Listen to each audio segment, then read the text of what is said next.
Assalamualaikum warahmatullahi wabarakatuh.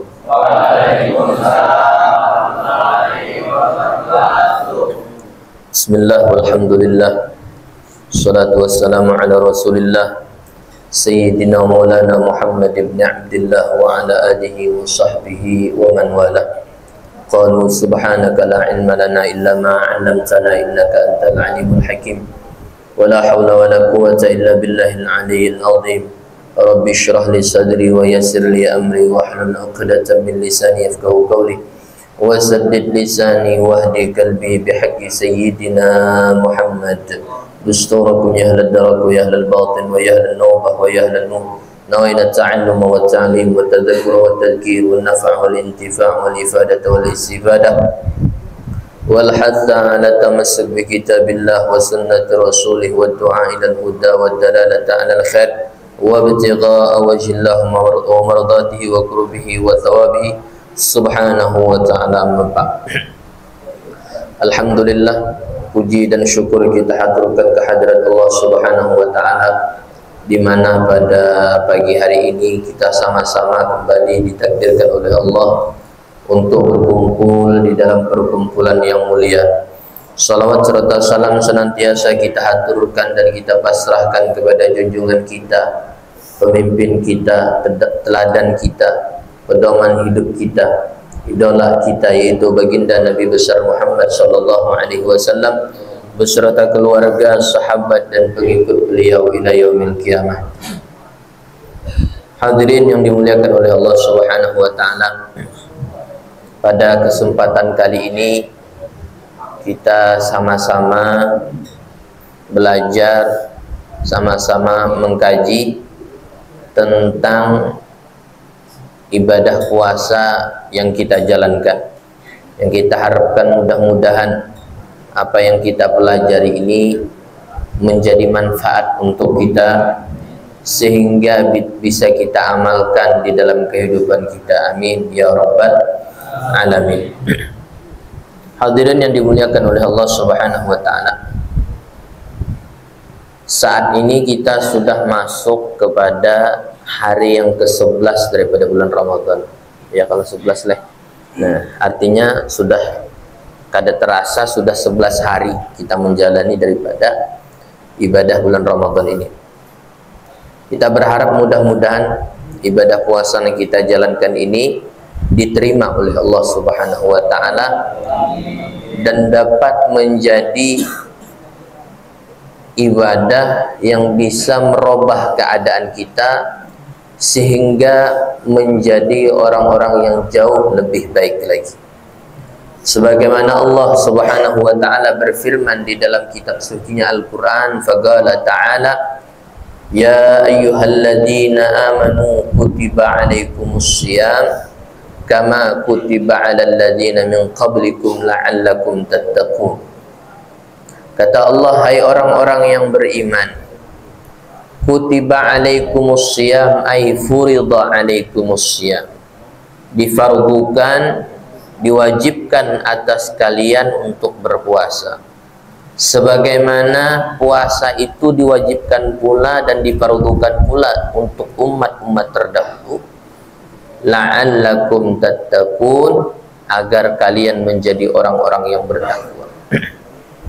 Jadi tujuan inti daripada dilaksanakannya ibadah puasa ini adalah untuk membentuk karakter seseorang menjadi pribadi yang muttaqin, pribadi yang bertakwa kepada Allah Subhanahu wa ta'ala.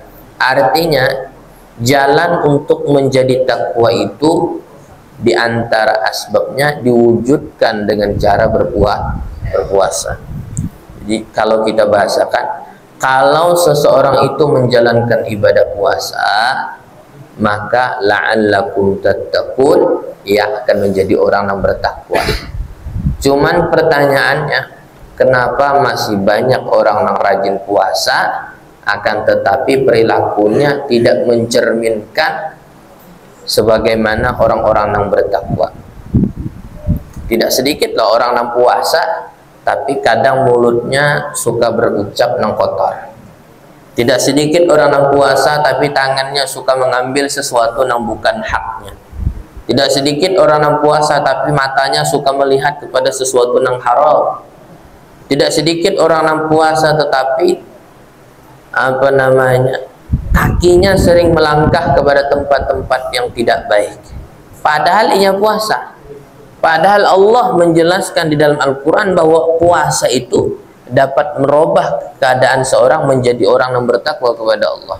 Kenapa demikian? Nah, disinilah pentingnya kita mempelajari hal-hal yang berkaitan dengan puasa, terlebih khusus tentang adab-adab di dalam menjalankan puasa, sehingga puasa yang kita jalankan itu memberikan dampak dan pengaruh di dalam kehidupan. Karena tidak sedikit orang yang puasa tetapi tidak memberikan efek dan pengaruh. Tiap bulan tiap tahun bulan Ramadan puasa, bahkan puasa sunnahnya kada tertinggal, tetapi perilakunya, kehidupannya tidak pernah tidak mencerminkan sebagaimana orang-orang yang bertakwa. Bahasa kitanya, perilakunya tidak berubah, nang kada baik tetap kada baik, cuman orangnya rajin puasa. Nah, ini yang banyak terjadi. Padahal sebenarnya Allah menyebutkan bahwa puasa itu dapat merubah, dapat menjadikan seseorang menjadi orang yang bertakwa. Kenapa bisa demikian? Nah, ini karena faktor orang tersebut menjalankan puasa hanya sesuai dengan pemahamannya bahwa puasa itu tidak makan dan tidak minum saja. Sedangkan adab dan aturan-aturan yang harusnya dan mestinya ia jalankan tidak ia kerjakan. Sehingga puasa ini tadi tidak sesuai atau tidak berfungsi sebagaimana mestinya. Sebagaimana misalnya kita menukar suatu alat. Nang alat ini sudah barang tentu ada aturan dan cara pakainya. Ya kata, ada aturan dan cara pakainya. Kemudian kita memakai alat ini tanpa mengikuti panduan cara dan aturan pakai alat tersebut. Maka sudah pasti alat ini akan berfungsi tidak sesuai dengan sebagaimana mestinya. Kenapa? Sebab karena tidak sesuai dengan aturan. Nah, seperti ini pula puasa. Manakala puasa ini kita laksanakan, kita jalankan, kita gawi dalam kehidupan kita, tapi tidak sesuai dengan adab yang seharusnya kita lakukan, maka puasa itu tidak akan memberikan dampak dan pengaruh di dalam kehidupan kita. Makanya tidak sedikit orang yang puasa, tapi terkadang ketika berbuka, tetap berbuka dengan yang haram. Orangnya puasa, tetapi muntungnya ketujuh bahasa sambat nang kada baik. Nah, ini yang terjadi. Gara-gara faktor adab tersebut tidak ia jalankan. Nah, jadi puasa ini, ayyuhal ikhwan, dapat merubah karakteristik seseorang menjadi pribadi yang bertakwa kepada Allah Subhanahu wa ta'ala dengan catatan dijalankan sesuai dengan prosedurnya.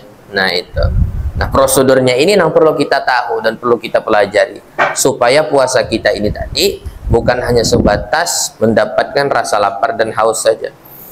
Karena kata Nabi SAW menyebutkan dalam sebuah riwayat hadisnya, kam min sha'imin laisa lahu min siyamihi illal ju' wal 'atash.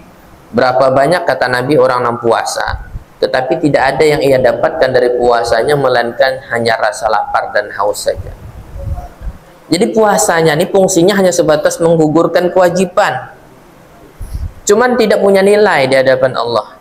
Jadi karena bila meminta nilai atau balasan dari amal ibadah puasanya di hadapan Allah Ta'ala nanti, dari Allah Ta'ala, amalnya nilainya, pahalanya sudah hangus seberatan.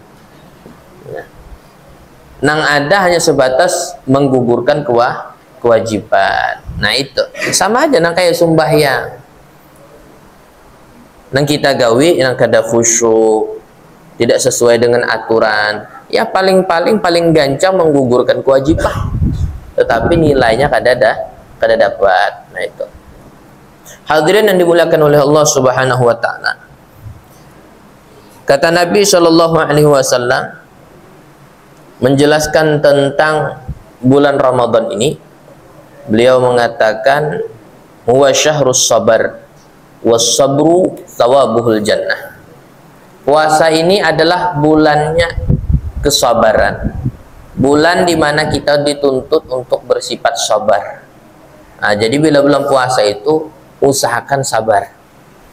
Di samping kita sabar menahan rasa lapar dan haus pun, di dalam segala tindak tanduk perbuatan kita sehari-hari usahakan untuk bersifat sabar. Karena Nabi menyebutkan bahwa Ramadan ini bulannya sabar. Jangan misalnya bulan Ramadan puasa tapi kada penyabaran. Nah, ini namanya tidak mencerminkan orang yang puasa. Karena orang yang puasa itu dituntut untuk bersifat sabar. Ini kadang bulan Ramadan tapi katuju mahamuk, kada kawa digatuk sedikit gara-gara faktor parut lapar, digatuk sedikit hamuk, gatuk sedikit hamuk. Nah, bila pina digayai orang sedikit pina hendak menimpas, ini namanya tidak puasa. Tidak puasa namanya. Bukan seperti itu sifatnya orang yang puasa itu. Sifatnya orang yang puasa ini tadi adalah orangnya bersifat sabar. Karena puasa ini memang sejatinya melatih pribadi seseorang untuk menjadi sabar. Sabar ketika menjalankan ketaatan. Ya, karena itu perlu sabar itu. Karena dalam puasa ini kita dituntut untuk lebih banyak ibadah kepada Allah Ta'ala. Dan ibadah ini perlu kesabaran. Taraweh. Ya, itu perlu sabar itu. Kalau kada sabar, ada taraweh. Atau taraweh juga, cuman terkadang separuh aja. Kadang separuh, atau taraweh seberatan cuman malas-malasan. Nah, bagaimana sifatnya orang munafik itu disifatkan oleh Allah Ta'ala dalam Al-Quran, wa idza qamu ila shalah qamu kusala. Orang-orang munafik itu bila inya sembahyang aja, cuman qamu kusala, sembahyangnya mengoler karena terpaksa mengoler. Nah, ini sifatnya orang-orang munafik. Nah, jadi ibadah ini ayyuhal ikhwan dituntut untuk sabar. Harus sembahyang, misalnya sembahyang tarawih 20 rakaat plus dengan witirnya 3 rakaat. Itu perlu kesabaran. Perlu kesabaran, harus istiqamah, sabar dalam istiqamah menjalankan tarawih sebulanan. Perlu sabar. Kadang masanya ada datang kita nih masanya semangat. Tapi kadang ada datang masa itu masa nang kita nih kolar. Nah, disitulah kita nih diuji sabar kada kita menahan. Kalau kita kada sabar, rai hari itu kita kada taraweh. Tapi kalau kita kuat dalam kesabaran kita, maka kita akan mendapat nilai yang luar biasa di hadapan Allah Subhanahu wa Ta'ala. Kita nih masih untung taraweh itu hanya sebatas 23 rakaat dengan witirnya. Ada nang kadang tarawih itu sekian puluh kali tarawih. Sebagaimana kita dengar cerita orang-orang yang ada di kota Hadramaut, Yaman sana. Jadi Hadramaut ini, Tarim ini satu kota yang luar biasa. Yang dikenal di situ tempatnya orang-orang wali. Banyak di situ orang-orang wali, sampai dikatakan bahwa wali di situ itu semisal yang kayak rumput yang ada di atas permukaan bumi. Siapa rumput? Banyak. Pian berjalan kemana aja pasti tetap merumput. Ya kada. Artinya kalau hendak mencari wali di sana bahambur, saking banyaknya. Lah kalau di sini Pang kebalikannya. Kalau hendak mencari wala betuyuk. Namun mencari wali itu maka ngalih. Nang banyak baik wala. Nang banyak nang mengaku wali itu banyak. Kalau nang mengaku itu banyak, nang mengaku wali ya si fulan wali itu banyak aja. Cuman nang bujur-bujur wali itu ada banyak gitu. Nah, beda dengan di sana. Nang wali itu bahambur. Sampai kalau kita ke pasar disebutkan itu betuyuk nang orang wali ini di pasar nih.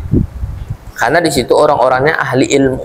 Orang-orangnya ahli ilmu. Nah, terkenal dengan ilmunya, terkenal dengan ibadahnya. Nah, itu luar biasa. Jadi disebutkan di kota Tarim itu, di kota Tarim Hadramaut, itu sholat tarawih ini kada 20 rakaat. Jadi kayak ini, caranya sholat tarawihnya mereka itu apa namanya? Misalnya di sini dulu, tarawih 20 rakaat, habis Isya Ba'diyah Isya tarawih 20 rakaat. Habis itu kada langsung berwitir. Jadi stop, diberikan minuman kopi, kena istirahat setumat, pindah pulang ke masjid yang lain. Tarawih pulang 20 rakaat. Sampai parak subuh bergantian masjid itu tak kulining itu. Masjid karena di sana kada ada langgar. Di sana masjid seberataan. Masjid. Cuman bedanya ada masjid jami', ada masjid ghairu jami'. Kalau masjid jami' itu masjid yang disumbahyangi sembahyang Jumat, namanya masjid jami'. Nah, kalau masjid ghairu jami' itu kada disembahyangi Jumat. Cuman untungnya sah kita di situ i'tikaf. Nah, kalau langgar itu tidak sah untuk i'tikaf. Langgar musala tidak sah untuk i'tikaf. Jadi kita masuk ke sini nih, ke musala nih. Musala di sini. Musala kalau ke masjid kalau musala. Nah, jadi masuk ke musala sini kita lalu misalnya nawaitul i'tikaf fi hadzal musalla itu kada kawah. Kada kawah. Nah, tapi kalau kita masuk ke masjid itu niat i'tikaf dapat kita nilai pahala i'tikaf. Nah, masjid itu ada nang jami', ada nang ghairu jami'. Nang jami' itu nang bisa disembahyangi Jumat. Nang kada jami' itu kada disembahyangi Jumat. Cuman masjid juga. Jadi sah kita di situ i'tikaf. Nah, itu kelebihan. Jadi tarawih di sana itu berkeliling. Sekali dulu di sini tuntung tarawih, istirahat setumat, pindah pulang ke masjid lain, tarawih pulang 20 rakaat. Tuntung, istirahat, pindah pulang, tarawih. Sampai parak subuh, kena hanya di situ penutupannya witirnya. Hanya di situ penutupannya witir, tarawih lawan witirnya. Ini ibadah orang di sana. Sehingga wajar kalau di sana itu disebut buminya para wali. Buminya para wali, ibadahnya memang luar biasa. Jauh kita nih. Lah kita nih hanya tarawih 23 rakaat lawan witirnya, hanya tuntung sudah rasa nang kayak paling ahli ibadah sudah. Hanya 23 rakaat itu gen ayatnya nang al-haqmu takatsur aja. Ada nang kayak orang di sana kan orang kadang sejus Al-Qur'an gitu nah. Nah kita hanya nang ayat nang pendek-pendek sudah tuntung rasa kayak orang yang paling ahli ibadah sudah. Alhamdulillah luar biasa nih. Padahal itu gen super cepat, super kilat tarawihnya. Kita sini hendak tarawih pinanang belambat-lambat kada bermakmum. Ya kada. Makanya bila siapa nang imamnya paling cepat itu pemenangnya sudah. Itu pemenangnya. Di mana imam paling cepat di situ paling banyak makmum. Nah itu buat kita. Sampai nang ada viral di media sosial itu tarawih 7 menit. Jadi itu bahaya nang tuha-tuha ada kompat di situ. Bacaan berurut imbahnya. Encok gara-gara nang Allahu Akbar, Allahu Akbar, Allahu Akbar, Allahu Akbar. Kadang nang sawat nang batu makninah lagi kayak apa. Jadi rukun-rukun dalam salat tuh kada terpenuhi. Bacaannya rusak. Kayak apa aja pertanyaannya kayak apa aja resahlah. Jelas kada sah. Karena tumakninahnya di situ kada ada, kemudian bacaan Fatihahnya jadi rusak. Ayo bayangkan kayak apa baca Fatihah. Amin langsung kayak itu. Nah cepat aja orangnya baca kada kau kayak itu. Nah itu.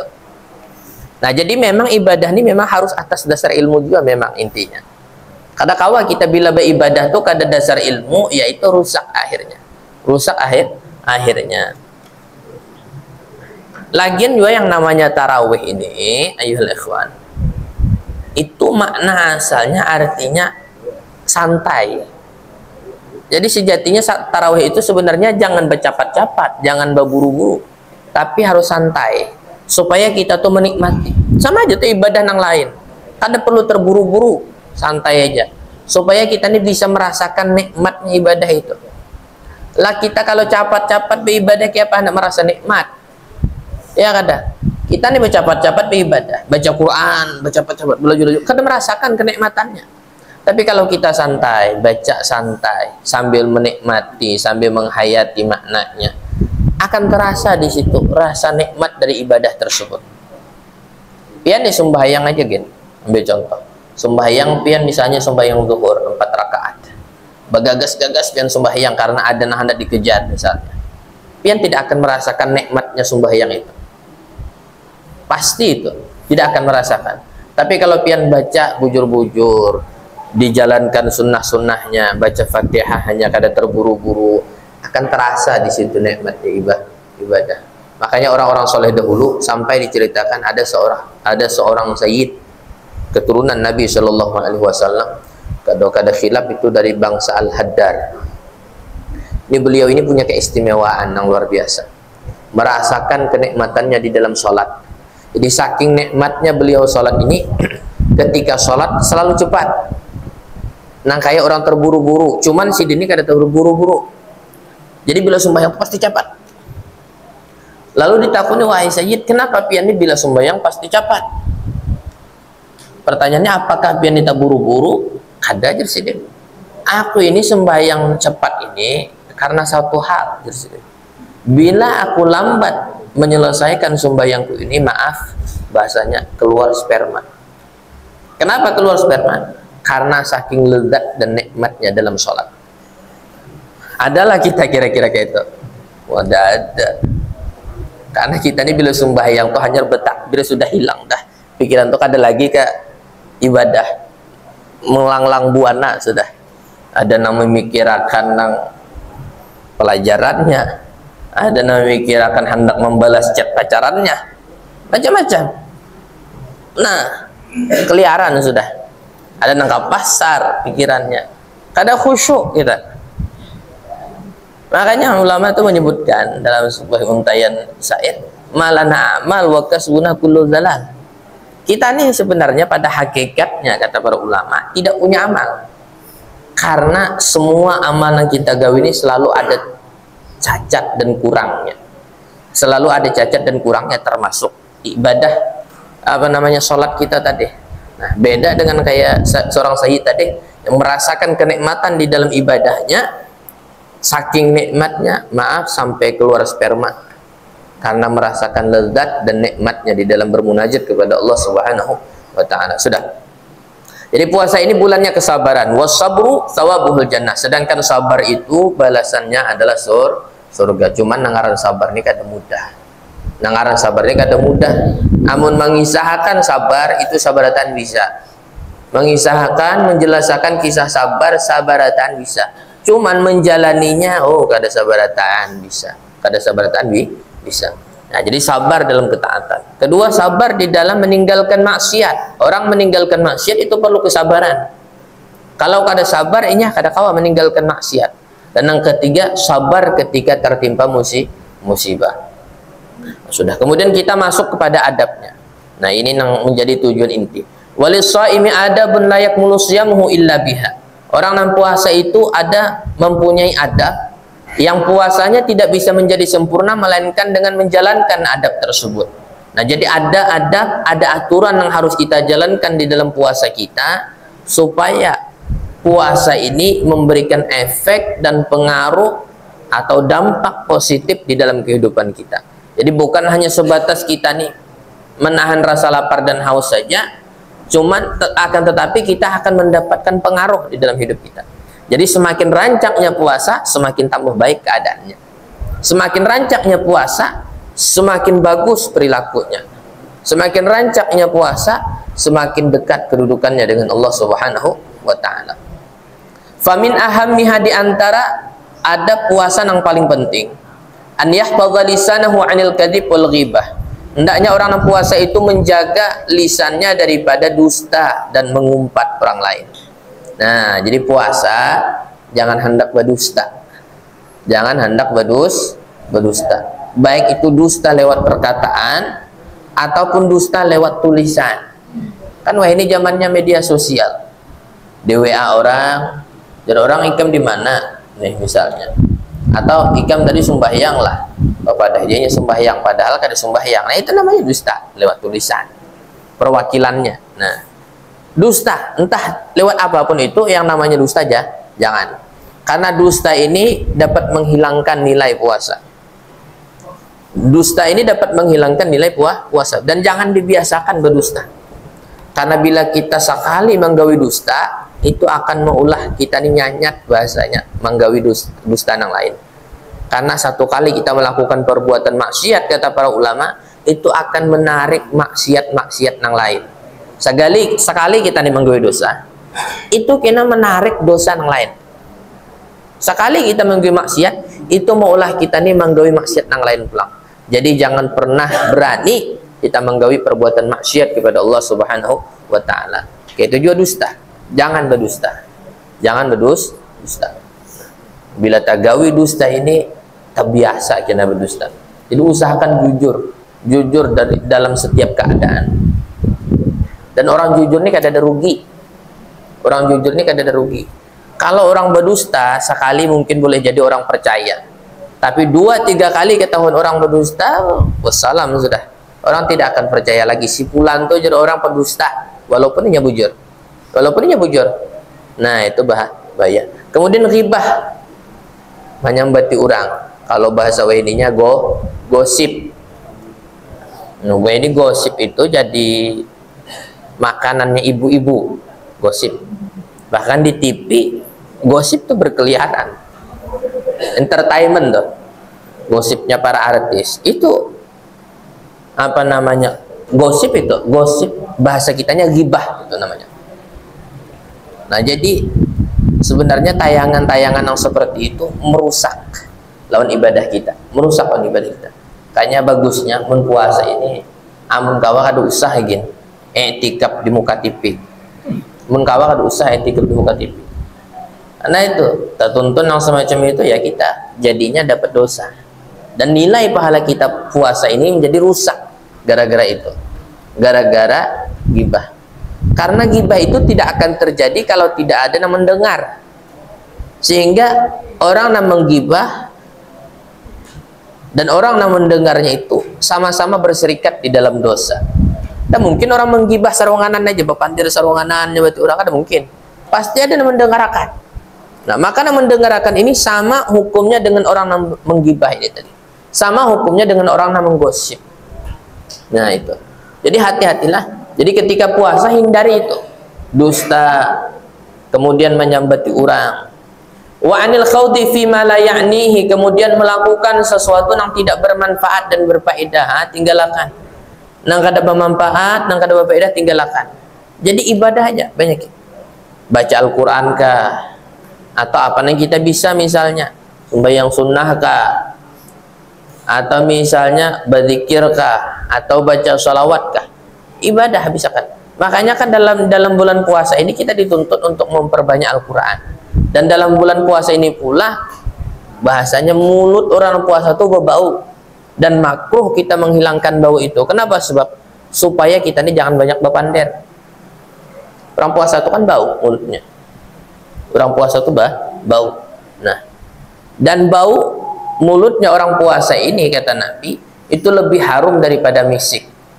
Lebih harum daripada wangi misik. Nah, kenapa hikmahnya mulut ini berbau? Agar supaya kita ini tidak banyak berbicara ketika berpuasa. Kalaupun kita mengeluarkan sesuatu ucapan di dalam mulut kita, maka ucapan yang baik-baik atau sekurang-kurangnya membaca Al-Quran itu. Jadi kemudian meninggalkan sesuatu yang tidak berfaedah. Wa yahfadha 'ainahu wa udhunahu 'anil nadhari wal istima'i ila ma la yahillu lahu wa ila ma yu'addu fudulan fi haqqih. Kemudian hendaknya orang yang puasa itu menjaga dan memelihara akan mata dan telinganya daripada memandang dan mendengar kepada sesuatu yang tidak halal ataupun sesuatu yang tidak bermanfaat. Jadi puasa mata dijaga, jangan tapi hendak melihatin yang kada beres, jangan tapi hendak melihatin yang bebinian kayak aja hendak melihat bebinian terus bekawin sama sekali. Jangan, hilang nilai puasa tuh, hilang nilai puasa. Atau mendengar sesuatu yang kada baik, sesuatu yang haram, atau melakukan sesuatu yang sifatnya sia-sia, tidak bermanfaat. Puasa, orangnya rajin puasa, tapi gawiannya apa? Kada beribadah, kada. Gawiannya main game. Baik, ini zamannya main game. Jadi mana-mana bil bakawanan tuh kada lain kayak bahari, bil bakawanan dasar wujud bakawanan. Lawah ini bakawanan masing-masing. Bakawanan tapi masing-masing kayak apa? Ini orang berkumpul nih, banyak. Sekian puluh orang bakawanan misalnya. Tapi masing-masing Sibuk masing-masing. Nah, masing-masing seorang. Ini orang Wahini. Jadi bakawanannya orang Wahini itu sebujurnya sama ya kayak kada bakawanan. Karena sibuk dengan dirinya masing-masing. Lo puasa, jangan main game puasa. Jangan main game puasa. Kayaknya aja anak main game tuh imbah tarawih. Ayo kata bapak. Nah, ini kada puasa sebulanan main game. Orang tuh sebulanan tuh khatam Al-Quran. Lah ini sebulanan khatam game. Ya apa? Aku jar bulan puasa tadi jar khatam jar beberapa macam game aja. Ini bangga ini. Apa ini? Tidak manfaat. Tidak manfaat. Jadi puasanya hanya sebatas keroncongan aja. Hanya sebatas rasa haus saja. Tapi tidak mempunyai nilai. Nah, jadi jangan diharapkan puasa yang semacam ini bisa mengolah kita jadi lebih baik. Jangan diharapkan. Puasanya hanya sebatas menggugurkan kewajiban aja. Tapi tidak ada nilainya sama sekali di hadapan Allah Ta'ala. Nah, kemudian wa kadzalika yahfadhu batnahu an tanawulil haram wasyubhah wa khususan 'indal iftar yajtahidu jiddan an la yuftira illa 'alal halal. Hendaknya pula orang yang puasa itu menjaga perutnya daripada memakan yang haram ataupun yang syubhat. Terlebih lagi ketika ianya berbuka, hendaknya ianya bersungguh-sungguh agar jangan berbuka kecuali atas rezeki yang halal. Nah, itu dijaga juga. Puasa pemakan hati-hati. Pemakan hati-hati. Kalau kita hendak berbuka, maka bukalah dengan makanan yang jelas kehalalannya, tanpa ada di situ sifatnya yang haram ataupun yang syubhat. Yang namanya haram ini ada dua macam. Entah itu haram dari sifatnya atau haram dari segi zatnya. Ada benda tuh haram, memang zatnya haram. Misal semisal kayak anjing, babi, itu haram memang. Pian olah kayak apa aja, mau masak jadi masak opor kah, masak sop kah, masak abang kah, tetap haram minyak, kada berubah. Nah, ada benda itu halal, zatnya halal tapi sifatnya haram. Kayak apa? Benda halal tapi hasil dari mencuntan misalnya, itu bendanya halal. Pisang halal kada? Halal pisang, tapi pisangnya mengambil ampun orang, kada berpadah, maka hukumnya menjadi haram. Nah, kalau kita berbuka yang semacam itu, maka puasa kita tidak bermanfaat, justru malah mendapat dosa. Nah, sudah. Kemudian wa kadzalika yahfadhu as-sha'im jami'a jawarihi an mulabasatil adhan thumma 'anil fudul fa bidzalika yatimmu shaumuhu wa yazku. Wa kam min sha'im yut'ibu nafsahu bil ju'i wal 'atash wa yursilu jawarihahu fil ma'asi wa yafsulu bidzalika shaumuhu wa yudayyi'u bidzalika ta'abuhu. Kama qala alaihi salatu wasallam kam min sha'im laisa lahu min siyamihi illa al ju' wal 'atash. Kemudian hendaknya orang yang puasa itu pula menjaga dan memelihara seluruh batang tubuhnya, anggota tubuhnya. Apa itu? Mata, telinga, kemudian tangan, kaki, mulut, kemaluan dan lain sebagainya. Itu dijaga dan dipelihara daripada menggawi dosa. Dipelihara daripada menggawi dosa. Puasa, jangan pindah hendak pacaran. Puasa. Kalau itu pian gawi, maka pian tidak mendapatkan faedah dari puasa pian. Pian hanya mendapatkan rasa lapar dan haus saja. Tahan dong. Puasa di bulannya sabar. Tahan. Jangan pindah nang hendak nang bahasanya kegatalan. Jangan. Nah, itu. Ya, jadi kita tadi bila pindah nang gatal sudah, baik kawin aja. Ya kalau malah baik kawin aja daripada kada mayu seko tambahi. Nah. Jadi hendaknya orang yang puasa menjaga anggota batang tubuhnya daripada menggawi sesuatu yang sifatnya dosa atau sesuatu yang tidak berfaedahnya tadi dari kita. Makanya puasa ini banyak ibadahnya sudah. Jangan menggawi sesuatu yang kada bermanfaat. Maka Nabi menyebutkan dalam hadis itu apa namanya, man kanu min husni islamil mar'i tarkuhu ma la ya'nihi atau kama qala Nabi. Di antara ciri atau tanda baiknya keislaman seseorang itu apa? Bahwa ia meninggalkan sesuatu yang tidak bermanfaat di dalam agama. Meninggalkan yang kada bermanfaat. Paham aja kita, yang kada bermanfaat itu apa dalam agama itu tinggalkan. Itu ditinggalkan, jangan digawi. Nah, kenapa sebab demikian? Kalau kita menjaga seluruh batang tubuh kita daripada menggawi dosa ataupun yang tidak bermanfaat, fabidzalika yatimmu shaumuhu wa yazku. Sehingga puasanya akan menjadi sempurna dan menjadi murni di hadapan Allah Ta'ala. Wa kam min shaim, berapa banyak orang yang puasa yut'ibu nafsahu bil ju'i wal atash, membuat lelah terhadap dirinya dengan rasa lapar dan haus. Wa yursilu jawarihu bil ma'asi, kemudian ia menggunakan anggota batang tubuhnya untuk bermaksiat, sehingga akhirnya rusaklah puasanya dan sia-sialah rasa lelahnya. Jadi sia-sia bahasa kita. Kalau istilah bahasa orang-orang nang apa namanya nang batamat sembahyang, itu bahasa buhatnya, ini bahasa bahasa buhatnya maluasi ruang burit aja sembahyang. Kenapa? Karena sia-sia ujar buhatnya. Nah sama nih, sia-sia beramal ibadah, sia-sia puasa, sia-sia rasa lapar dan haus, tapi kada dapat nilai. Apa ada sia-sia? Pian mulai subuh misalnya turun ke perumahan, mambilupah nih, mambilupah macak misalnya, atau mambilupah rumah mulai subuh sampai sanja, sampai ke sanja. Tapi sakalnya bayar hendak mengambil gaji, jarak ampun perumahan, hari ini ikam kaduku bari gaji. Apakah ada sia-sia gawian kita? Sia-sia. Sama itu. Pian behimat puasa lapar, sampai nang bilang hendak petangis-tangis menahan rasa lapar nih, saking ngaran orangnya kada biasa puasa. Jadi saking laparnya luar biasa.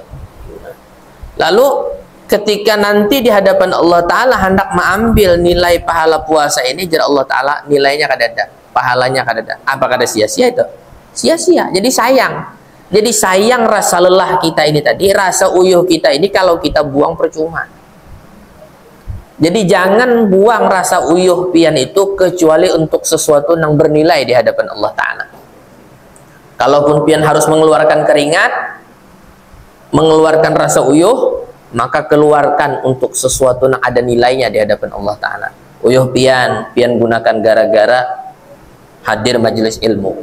Uyuh pian gara-gara ikut pengajian misalnya. Uyuh pian gara-gara banyak sembahyang. Uyuh pian gara-gara lapah misalnya beramal ibadah. Itu namanya bermanfaat.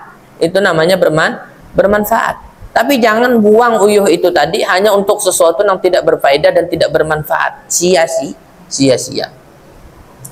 Nah, jadi kata Nabi, orang yang semacam ini puasanya akan menjadi rusak dan akan menjadi sia-sialah rasa lelahnya itu tadi. Kemudian wa min adabis shaim, di antara adab orang yang puasa pula, an la yaktsiran nauma bin nahar wa la yaktsiral akla bil laili. Jangan banyak guring di waktu siang dan jangan banyak makan ketika malam. Nah itu. Jadi puasa jangan mentang-mentang puasa guring sampai seharian. Mulai imbas sembahyang subuh guring, kena bangunnya pas buka. Oh, sembahyang kada, atau sembahyang juga bila waktu sembahyang bangun kena guring pulang nyambung. Takut orang jurang kenapa ikam kayak itu jar guringnya orang puasa tuh ibadah aja ujar kisah nih hendak berdalil juga supaya terbebas nih.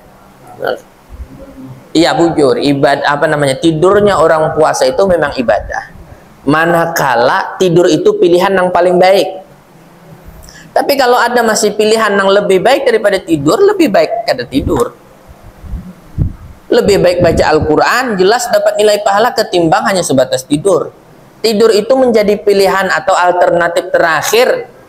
Manakala seandainya kita kada tidur, kita menggawi dosa. Berarti lebih baik tidur. Tapi kalau kita kawa menggawi kebaikan, kenapa kita harus tidur? Paham? Kenapa kita harus tidur kalau kita bisa menggawi kebaikan? Nah itu, jangan dihabiskan dengan tidur. Sayang, puasa itu kalau hanya sebatas kita habiskan lawan tidur aja. Dan jangan banyak makan. Jangan puasa, ada kalau tuh istilahnya lapar seharian sekian puluh jam, kita menahan rasa lapar, hanya dihabiskan dengan 5 menit sehingga kenyang perut ini tadi. Jadi rasa lapar nang seharian itu dihabiskan dengan 5 menit kita berbuka ini tadi. Jadi nang 5 menit ini bahasanya mengqadha nang sekian puluh jam tadi.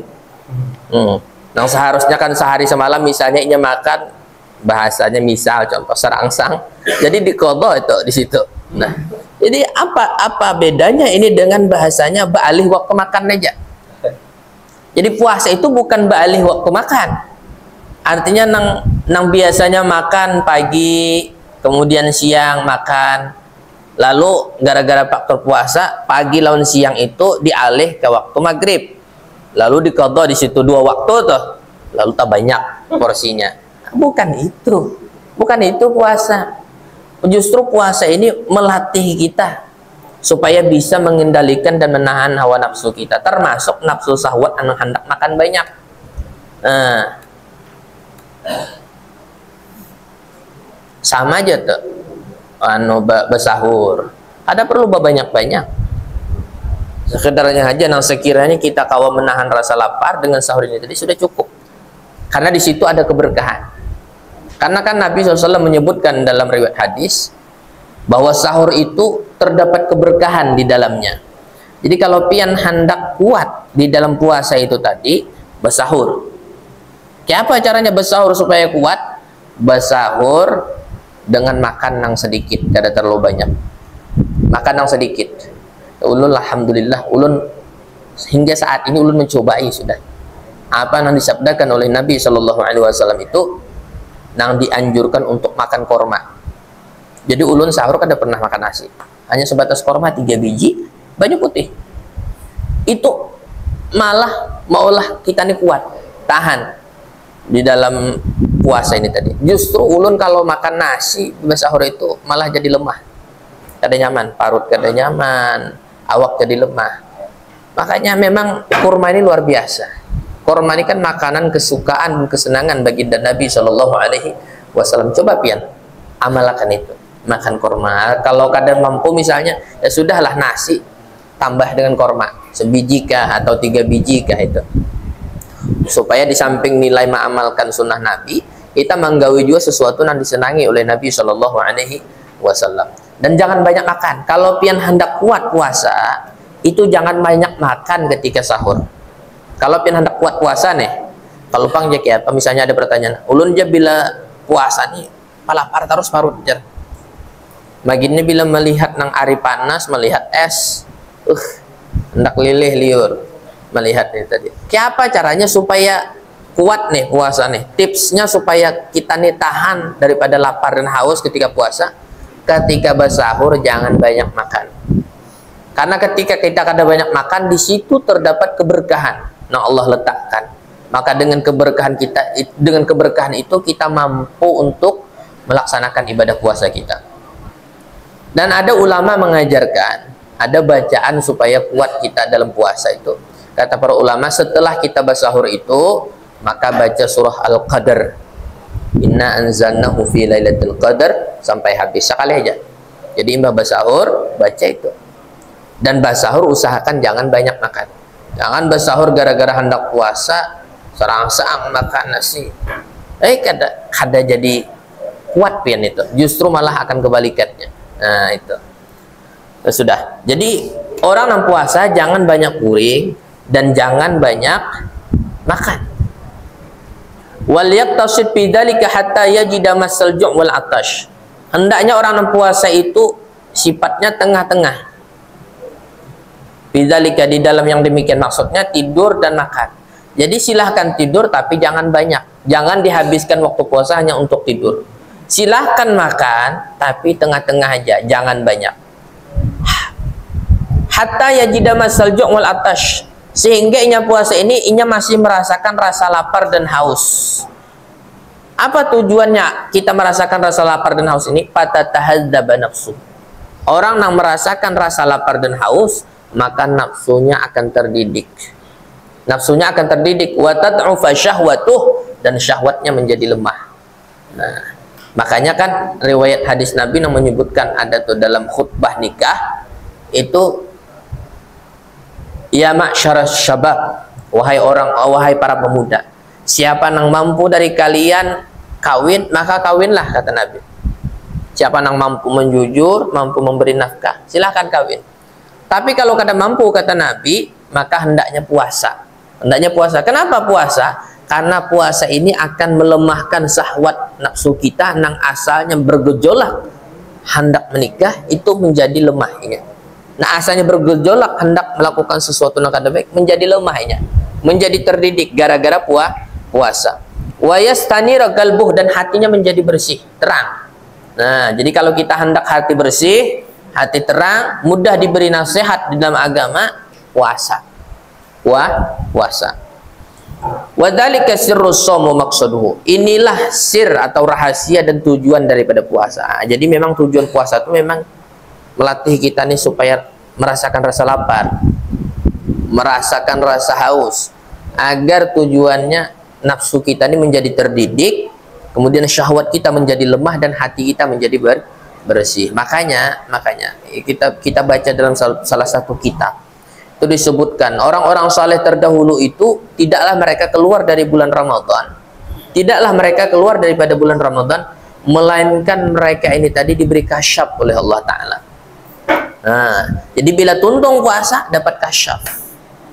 Nah, harapnya lah kita kasabelahan, kada kasab kada kasabelahan. Nah, orang-orang saleh dahulu bila tuntung puasa kasyafnya, kasyaf. Karena sebab apa? Karena hatinya bersih, hatinya bersih. Jadi tidak ada lagi hijab antara dirinya dengan Allah Subhanahu wa Ta'ala. Nah, artinya puasanya ini memang sesuai dengan prosedurnya, sesuai dengan aturan dan adab yang memang semestinya ia jalankan. Nah itu. Jadi kalau pian puasa yang semacam itu luar biasa faedah dan manfaatnya. Tapi kalau hanya puasa sebatas kada makan, kada minum, kemudian yang bagi sudah berkeluarga, kada berkumpul dengan suami istri, tapi tetap melakukan sesuatu yang haram ataupun sesuatu yang kada bermanfaat, maka puasanya yang pian dapatkan hanya sebatas rasa lapar dan haus saja, tetapi tidak memberikan dampak dan pengaruh di dalam kehidupan. Kemudian wamin adabihi alla yuktsirat tasyaghula bi umuri dunya fi syahr Ramadan. Di antara adabnya pulang jangan memperbanyak kesibukan dunia di dalam bulan Ramadan. Nah, itu dikurangi. Bal yatafarragu anha li ibadatillah wa dzikrihi ma amkanah. Tetapi hendaknya ia mengosongkan daripada dunia ini tadi untuk beribadah kepada Allah dan berzikir semampunya. Nah, jadi bulan puasa itu hendaknya jangan terlalu banyak aktivitas duniawi. Silahkan menggawi urusan-urusan dunia kita, silahkan hendak bagawi, silahkan hendak melakukan aktivitas dalam urusan dunia, silahkan, cuman dikurangi aja. Kada disuruh meninggalkan, kada disuruh meninggalkan, kada, dikurangi. Nang biasanya misalnya bagawi mulai subuh sampai ke sanja, dikurangi, supaya kita nih kawa menyempatkan waktu untuk bujur-bujur beribadah lan Allah Ta'ala. Karena kesempatan Ramadan ini bahasanya tidak datang setiap hari, nya datang setiap tahun. Itu pun kalau kita masih ada umur. Ini boleh jadi ini Ramadan terakhir. Tidak ada jaminan Ramadan tahun akan datang kita masih kawan. Tidak ada jaminan. Berapa banyak orang yang berhayal sejam ke depan hendak menggawi ini, tahu-tahu ternyata meninggal. Si pulan tuh jar tadi hanya reba pandiran lawan aku aja. Sekalinya pengumuman di masjid, innalillahi wa inna ilaihi rajiun, si pulan meninggal. Padahal hanya habis ngobrol, hanya habis pandiran meninggal. Karena kematian ini kadang tahu. Ayolah ikhwan, yang namanya malaikat maut itu disebutkan itu mengintai kita setiap hari. Kita nih masing-masing itu diintai oleh malaikat maut setiap hari. Nah kan kalau tidak khilaf itu disebutkan dalam kitab Tadhkirah Imam Qurtubi, itu sebanyak 70 kali malaikat maut itu mengintai kita. Diintai, dilihat oleh malaikat maut. Oh, ini belum lagi. Diintai pulang kita. Oh, ini belum lagi. Oh, ini parak sudah. Nah, jadi hati-hati. Jangan sampai kematian itu datang sedangkan kita dalam keadaan kada siap. Nah, itu. Jadi Ramadan ini fokuskan untuk ibadah, fokuskan untuk urusan-urusan akhirat kita, kurangi urusan dunia. Wala yadkhulu fi syai'in min asyghali dunya illa in kana daruriyan fi haqqiha. Tidaklah ianya masuk pada sesuatu daripada kesibukan dunia melainkan yang sifatnya darurat aja. Artinya silahkan menggawi urusan dunia di bulan Ramadan, cuman yang sifatnya darurat aja. Artinya amun kawa tinggalkan dulu, fokus akan urusan ibadah. Kalau kita mengajar kan kadang kawa ditinggal, sekolahan misalnya, ini kan kewajiban nih. kada kau ditinggal. Cuman sesuatu yang kau kita tinggalkan dulu. Fokus akan untuk ibadah. Ramadan ini barang nang fokus. 11 bulan kita ini sudah banyak lalai. 11 bulan kita sudah banyak lalai. Muharram, Safar, Rabiul Awal, Rabi Akhir, Jumadil Awal, Jumadil Akhir, Rajab, Sya'ban, habis itu Syawal kita pulang, Dzulqa'dah, Dzulhijjah.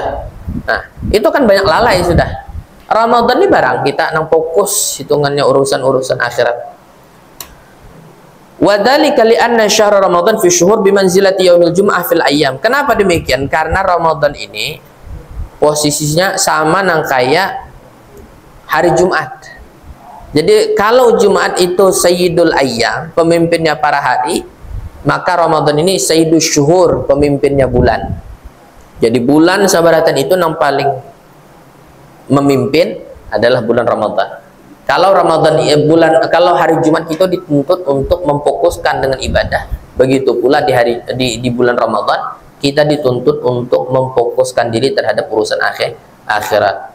Fayambaghi lil mu'mini an yaj'ala yauma jum'atihi wa syahrahu hadha li akhiratihi khususan. Maka seyogianya dan sepantasnya bagi orang yang beriman itu menjadikan hari Jumat maupun bulan Ramadan itu untuk akhiratnya terkhusus. Nah, itu khusus. Nah, itulah. Wa minas sunnah ta'jilul futur. Kemudian di antara sunnah pula menyegerakan berbuka. Nah, bila sampai masanya sudah berbuka puasa, capati aja dan pindah hendak melambat. Aku kena aja ajar pada alarmnya sudah bunyi nih sirene. Sirene bunyi. Jurang ayo berbuka, kena aja supaya lebih banyak pahalanya kata kawa itu. Pian semakin panjang puasa sedangkan waktu berbuka sudah tiba itu tidak menambah nilai pahala. Tidak menambah nilai pahala. Justru ketika sampai berbuka puasa dan pian bersegera untuk berbuka, di situ pian dapat nilai sunnah. Karena disunahkan untuk bersegera ketika berbuka. Wa an yakuna ala tamri. Hendaknya berbuka itu dengan korma lah. Dengan korma itu. Nang kada bisa makan korma dibisakan. Adakah kira-kira nang kada bisa makan korma? Ada aja. Cuman dibisakan. Kenapa? Karena Nabi suka korma itu. Jadi kita nih belajar menyenangi sesuatu yang disenangi oleh Nabi. Apa yang digawi oleh Nabi itu digawi, usahakan digawi. Walaupun misalnya pada dasarnya kita kada ketujuh, usahakan barang. Supaya kita ini mencontoh dengan kehidupan Nabi Shallallahu Alaihi Wasallam. Fa illam yajidhu fa'alal ma'amun, kada ada korma banyu putih. Ya bahasa kita orang kampung tuh nang kada masak di api. Jadi aturan dan tata cara orang berbuka itu seperti ini. Ketika sampai masa berbuka, maka baca doa kita makan. Baca doa kita makan. Bismillahirrahmanirrahim. Allahumma barik lana fima razaqtana wa qina adzabannar. Kemudian minum air 3 tegukan. Minum airnya 3 tegukan. Sebagaimana sunnah Nabi. Minum bismillah, minum lepas akad baca alhamdulillah, minum lagi bismillah alhamdulillah, minum lagi bismillah alhamdulillah. Itu 3 itu. Jadi kalau itu kata Nabi digawi, maka ini akan terjaga daripada perbuatan maksiat. Kemudian setelah itu makan korma. Usahakan ganjil. Usahakan korma yang dimakan itu ganjil, jangan genap. Karena menurut penelitian kedokteran, korma itu manakala kita konsumsi dalam jumlah yang genap, itu kada baik kadar gulanya, gasan kesehatan kita. Tapi kalau ini dikonsumsi dengan jumlah yang ganjil, itu akan memberi dampak dan efek yang baik bagi kesehatan kita. Jadi ganjil, usahakan ganjil 1 atau 3 biji. Nah, ganjil, jangan genap. Jadi imbah minum, kemudian makan korma, hanyar di situ membaca doa Allahumma laka sumtu wa bika amantu wa ala rizqika aftartu birahmatika arhamar rahimin. Nah, jadi baca doa itu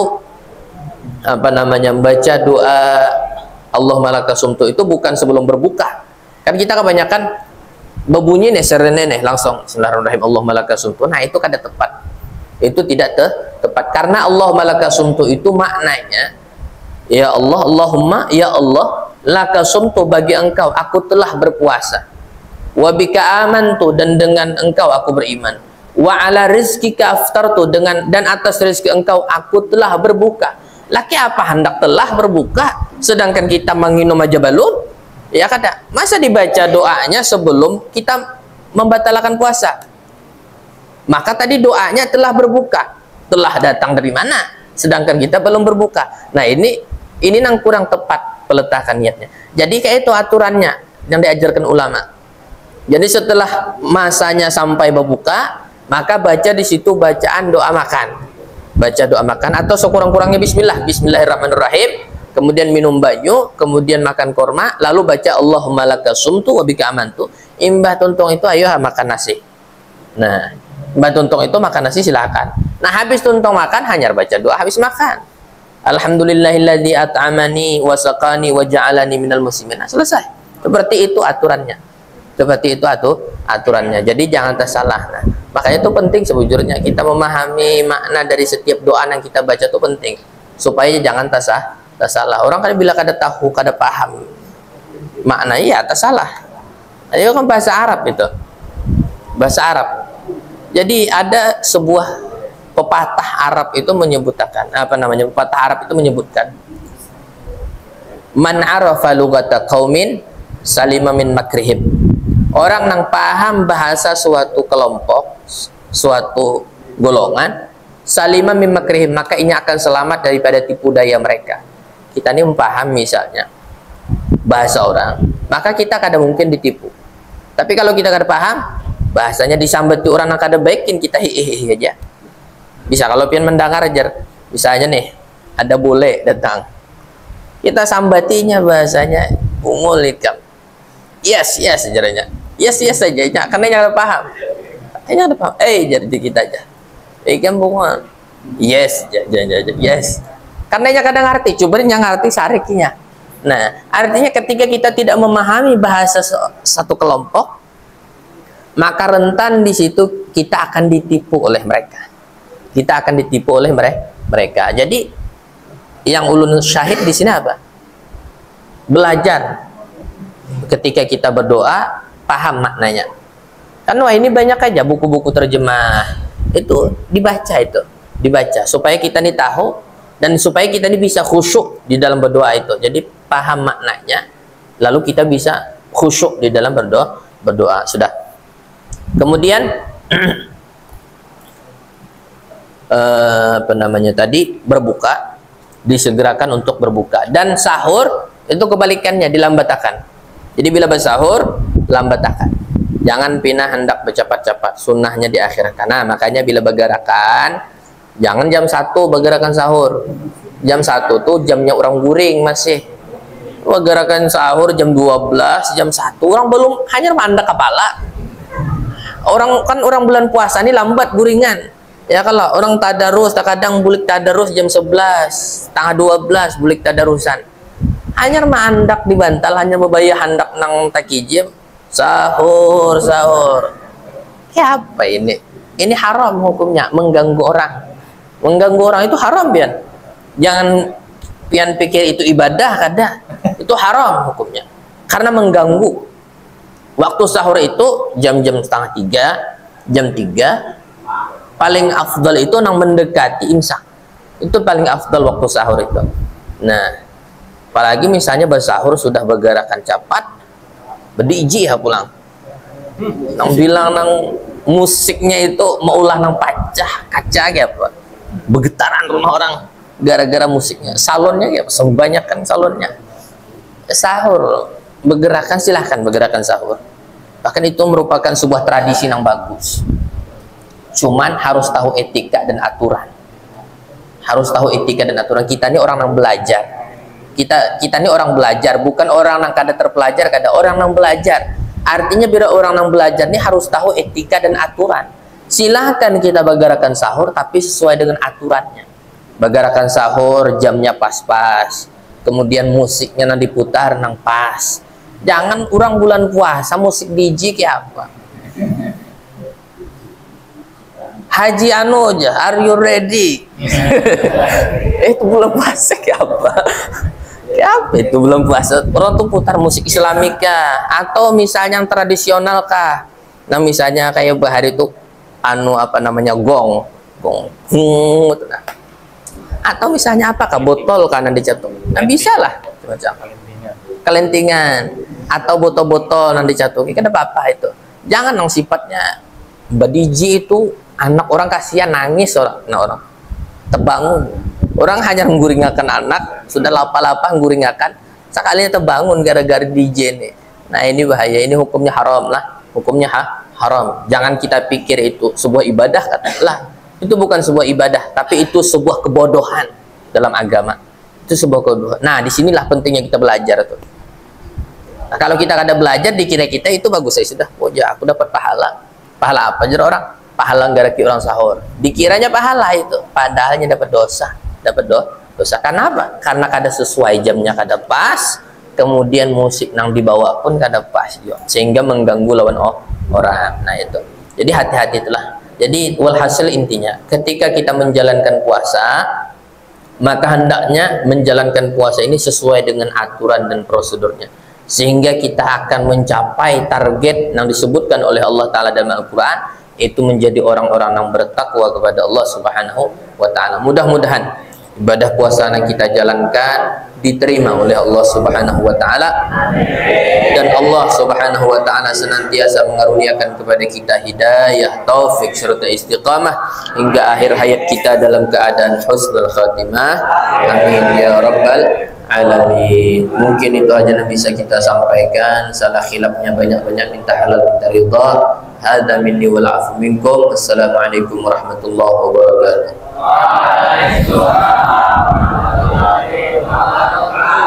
Al-Fatihah ila hadratil